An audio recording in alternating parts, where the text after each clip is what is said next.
தென் சீன கடலில் இந்திய கடற்படை தனது முதல் போர் பயிற்சியை நடத்திய நிலையில் பிலிப்பைன்ஸ் ஒரு நீருக்கடியில் உள்ள நீர்மூழ்கி கப்பல் தளத்தையும் நீருக்கடியில் உள்ள ஆயுத கிடங்கையும் அமைக்க இந்தியா விரைவில் உதவக்கூடும். தென் சீன கடலில் அதிகரித்து வரும் பதட்டங்கள், குறிப்பாக கட்டாயமான மற்றும் ஆக்கிரமிப்பு நடவடிக்கைகள் குறித்து மோடியும் மார்கோஸும் கவலை தெரிவித்ததால் இந்த செய்தி தெளிவாக சீனாவை நோக்கியே உள்ளது.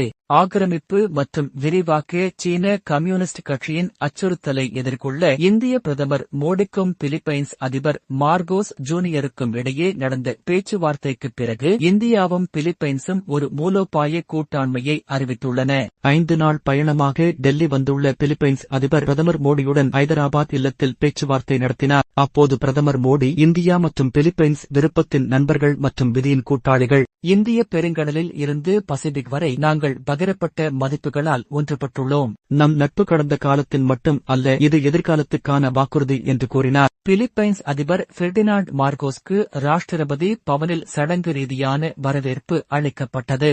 ஊடகங்களிடம் பேசிய அவர், இந்தியாவுக்கான தனது பயணம் நாம் வலுப்படுத்தி வரும் இருதரப்பு கூட்டாண்மைக்கான ஒரு மறுஉறுதிப்படுத்தல் என்று கூறினார். நாங்கள் ஆசிய பசிபிக் பிராந்தியம் என்று குறிப்பிடுவோம், இப்போது அதை இந்தோ பசிபிக் பிராந்தியம் என்று குறிப்பிடுகிறோம் என்று அவர் கூறினார். மேலும் உலகளாவிய அரசியல், வர்த்தகம் மற்றும் பொருளாதாரம் ஆகியவற்றின் காரணமாக இது புரிதலின் சரியான பரிணாம வளர்ச்சி என்று நான் நினைக்கிறேன் என்றும் அவர் குறிப்பிட்டார். பிலிப்பைன்ஸ் அதிபரின் இந்த வருகை இந்தியாவுக்கும் பிலிப்பைன்ஸுக்கும் இடையிலான தூதரக உறவுகளின் 75வது ஆண்டு நிறைவை குறிக்கிறது. இந்தியா மணிலாவுடனான தனது உறவை ஒரு மூலோபாய கூட்டாண்மையாக உயர்த்தியதால் தொடர்ந்து விரிவடைந்து வரும் இருதரப்பு வர்த்தக உறவுகளை மேலும் வலுப்படுத்த ஆசியான் தடையற்ற வர்த்தக ஒப்பந்தத்தின் மறுஆய்வை முடிக்க பிரதமர் மோடி வலியுறுத்தினார். இரு நாடுகளுக்கும் இடையிலான வர்த்தகம் $3 பில்லியன் தாண்டியுள்ளது. இதற்கிடையில் இரு தரப்பினரும் இருதரப்பு முன்னுரிமை வர்த்தக ஒப்பந்தத்தை நோக்கி செயல்பட முடிவு செய்துள்ளனர். பாதுகாப்பு விவாதங்களில் முதலிடம் பிடித்தது. இந்தியா மற்றும் பிலிப்பைன்ஸ் மூலோபாய பகுதிகள்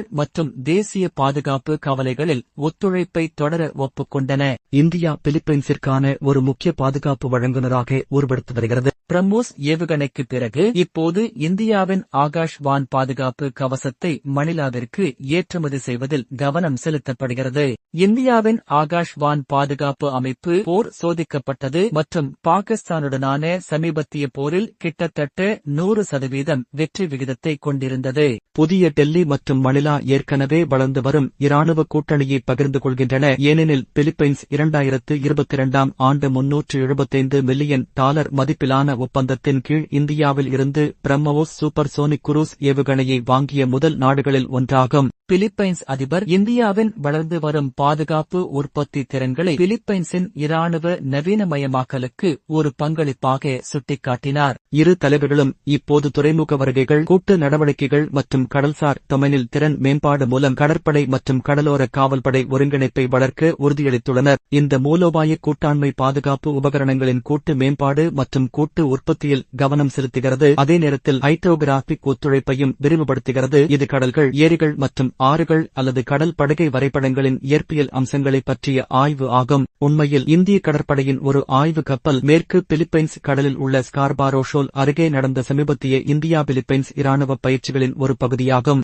தென் சீன கடல் பகுதியில் கடலோர காவல்படை மற்றும் நீர்மூழ்கி கப்பல் ஊடுருவல்களுடன் பெய்ஜிங் தனது சொந்த அழுத்தத்தை தொடர்ந்து வலியுறுத்தி வருவதால் இந்தியாவும் பிலிப்பைன்ஸும் தென்கிழக்கு ஆசிய நாடுகளுக்காக நீர்மூழ்கி கப்பல் உள்கட்டமைப்பை கூட்டாக உருவாக்கும். முழு இந்தோ பசிபிக் பிராந்தியத்தின் அமைதி மற்றும் பாதுகாப்பிற்காக உறுதியளித்து பிலிப்பைன்ஸ் இந்தியாவின் கிழக்கு நோக்கிய கொள்கை மற்றும் மகாசாகர் அல்லது பாதுகாப்பு மற்றும் வளர்ச்சிக்கு பிராந்தியங்கள் முழுவதும் நடுநிலை மற்றும் முழுமையான முன்னேற்றம் என்ற தொலைநோக்கு பார்வைக்கு ஒரு முக்கிய பங்குதாரர் என்று பிரதமர் மோடி எடுத்துரைத்தார். இரு தரப்பினரும் மொத்தம் 9 ஒப்பந்தங்களில் கையெழுத்திட்டனர். அதே நேரத்தில் இந்தியா மற்றும் பிலிப்பைன்ஸ் கடற்படைகள் பிலிப்பைன்ஸ் பிரத்யேக பொருளாதார மண்டலத்தின் கீழ் வரும் தென் சீன கடலில் உள்ள ஸ்கார்பாரோ ஷோல் அருகே 2 நாட்கள் கூட்டு கடற்படை பயிற்சிகளை முடித்துக் கொண்டன. இதில் வழிகாட்டப்பட்ட ஏவுகணை தகர்ப்பு கப்பல் டெல்லி, டெங்கர் சக்தி மற்றும் நீர்மூழ்கி எதிர்ப்பு போர்க்கப்பல் கிலான் ஆகியவை பங்கேற்றன. இந்தோ பசிபிக் பிராந்தியத்தில் இந்தியாவின் பாதுகாப்பு இருப்பை இது ஒரு குறிப்பிடத்தக்க விரிவாக்கத்தை குறிக்கிறது, ஏனெனில் இந்த பயிற்சி தந்திரோபாய ஒருங்கிணைப்பு மற்றும் கூட்டு கடல் திறன்களை வலுப்படுத்துவதை நோக்கமாக கொண்ட தொடர் உயர்மட்ட கடற்படை நடவடிக்கைகளை உள்ளடக்கியது. இந்திய கடற்படையின் இந்த உயர்நிலை இராணுவ பணியமர்த்தல் சீனாவை அதிரச் செய்தது, மேலும் அது இந்திய மற்றும் பிலிப்பைன்ஸ் கப்பல்களுக்கு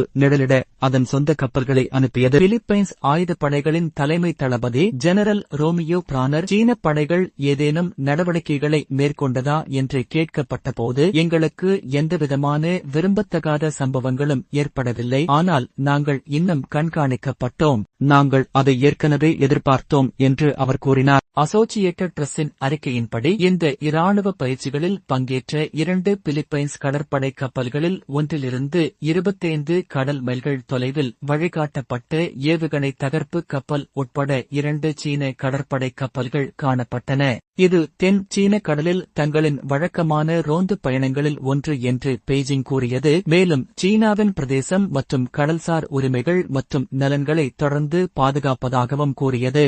புதிய டெல்லி மற்றும் மணிலா இடையே வளர்ந்து வரும் ஒத்திசைவால் தொந்தரவு அடைந்த பெய்ஜிங்கின் தெற்கு தியேட்டர் கமாண்ட் இந்தியாவின் பெயரை நேரடியாக குறிப்பிடாமல் பிராந்திய அமைதி மற்றும் பாதுகாப்பை குறைமதிப்பிற்கு உட்படுத்துவதாக கூறி பிலிப்பைன்ஸ் வெளியே உள்ள நாடுகளை கூட்டு ரோந்துக்கு ஏற்பாடு செய்ய இழைக்கிறது என்று சாடியது. வளம் நிறைந்த இந்த பகுதி பெய்ஜிங் மற்றும் மணிலா இடையே நீண்ட காலமாக நிலவும் கடல்சார் மோதலில் ஒரு பரபரப்பான புள்ளியாக உள்ளது. பிராந்திய குண்டரின் ரடாரில் இப்போது மேற்கு பிலிப்பைன்ஸ் கடல் முழுவதும் வந்துள்ளது. இது பாரம்பரியமாக பிலிப்பைன்ஸின் பிரத்யேக பொருளாதார மண்டலத்திற்குள் வரும் பகுதிகளை உள்ளடக்கியதாக அதன் இராணுவ நிலைப்பாட்டை விரிவுபடுத்துகிறது.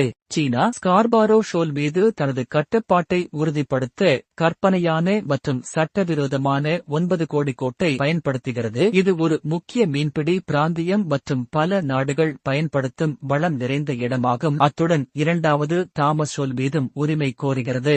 பிலிப்பைன்ஸ், வியட்நாம், தைவான், புருனே உட்பட குறைந்தது 5 நாடுகளுடன் சீனா தற்போது ஹைட்ரோகார்பன் நிறைந்த தென் சீனக் கடலில் எல்லைகளை வரையறுப்பது குறித்து பிராந்திய மோதல்களில் ஈடுபட்டுள்ளது. இங்குதான் பிரதமர் மோடியின் ஏசியன் இராஜதந்திரம் முக்கியத்துவம் பெறுகிறது. மணிலாவுடனான பாதுகாப்பு உறவுகளை வலுப்படுத்துவதன் மூலம் இந்தியா இந்த ஹாட்லி கண்டெஸ்டட் பகுதியில் இராஜதந்திர ரீதியாகவும் மூலோபாய ரீதியாகவும் தனது புவிசார் அரசியல் தடம் அதிகரிக்கிறது. இந்த கூட்டு அணுகுமுறை பிலிப்பைன்ஸுக்கு இந்தியாவில் தயாரிக்கப்பட்ட மேம்பட்ட பாதுகாப்பு தொழில்நுட்பங்களை அணுகுவதற்கான வாய்ப்பை வழங்குகிறது. அதே நேரத்தில் தன்னம்பிக்கை மற்றும் ஆத்மநிர்பர் பாரத் என்ற நோக்கத்தையும் வளர்க்கிறது. இதன் மூலம் இந்தியா சீனாவின் விரிவாக்க லட்சியங்களையும் எதிர்கொள்ளும் நோக்கம் கொண்டது. சிசிபி பாகிஸ்தானுக்கு இந்தியாவுக்கு எதிராக ஆயுதம் வழங்குவது போலவே புதிய டெல்லியும் சீன அச்சுறுத்தலை கட்டுப்படுத்த பிலிப்பைன்ஸுக்கு உதவுகிறது. மறுபுறம் மணிலா சீன விரோதத்திற்கு எதிராக தன்னை பாதுகாக்க பல்வேறு இந்திய பாதுகாப்பு அமைப்புகளை நாடுகிறது. இது எந்த நாளிலும் ஒரு பெரிய பிராந்திய மோதலை தூண்டக்கூடும். பிலிப்பைன்ஸ் மற்றும் சீனா இடையேயான உறவுகள் இதுவரை இல்லாத அளவுக்கு குறைந்த நிலையில் இந்தியா மற்றும் பிலிப்பைன்ஸ் இடையேயான உறவுகள் ஆழமடைந்து வருகின்றன. கடந்த ஒரு தசாப்தத்தில் தென் சீனக் கடலில் மோதல்களின் மையத்தில் பதட்டங்கள் அதிகரித்துள்ளன. அங்கு சீனா மற்றும் பிலிப்பைன்ஸ் இடையேயான மோதல்களின் அதிர்வெண் ஒரு முக்கிய புள்ளியை அடைந்துள்ளது. பின்னர் பயனர், நீங்கள் என்ன நம்புகிறீர்கள்?